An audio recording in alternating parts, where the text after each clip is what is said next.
Yes. I was just looking at this establishment clause, in the First Amendment to the United States Constitution. Yes. That separates church and state, providing that neither the federal government or any state can pass laws favoring a religion, nor can it force any citizen to profess a belief in any religion. Oh. Now, this professing a belief in any religion, yes. There are some in government that have a religion that says that we all are going the way of those that are in the family. Coach, now which station were you watching in public school? I'm a little concerned about which station it was at WITCH. Coach.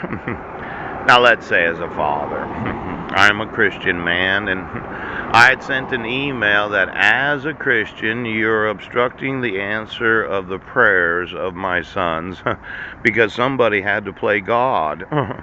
And you just had to issue court orders where there was no petitioner's signature because you decided, pooch.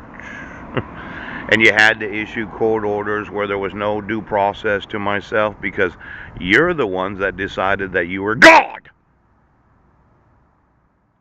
Now, as a father, when I play God, I look at exactly what it is that you're broadcasting into the minds of America's school children.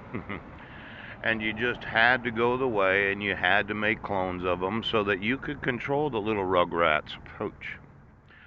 Now, let's see. In every school of the United States, if you broadcasted anything that violates the separation of church and state, because you thought you'd slide one in, pooh, you make them sit there in the classroom and watch TV about whatever the programming was supposed to be, but you actually were broadcasting something through their brain to the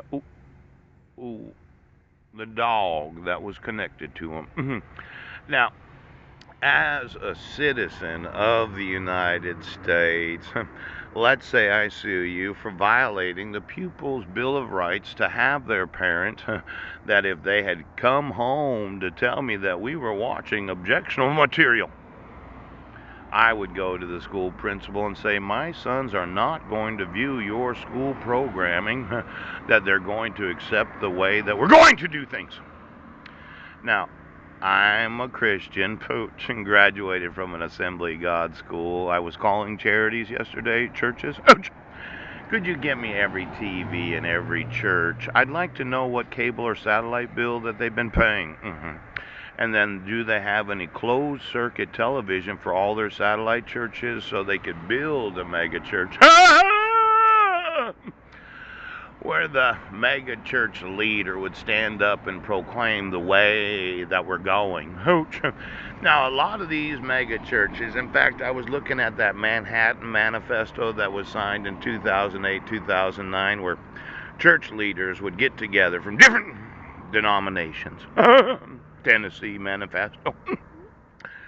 And they'd sign this document that they themselves believe this and they think that it should be enforceable. But as a citizen of the United States, I would say that it's legally enforceable, as in liability, pooch, for broadcasting anything in the fucking congregation right now.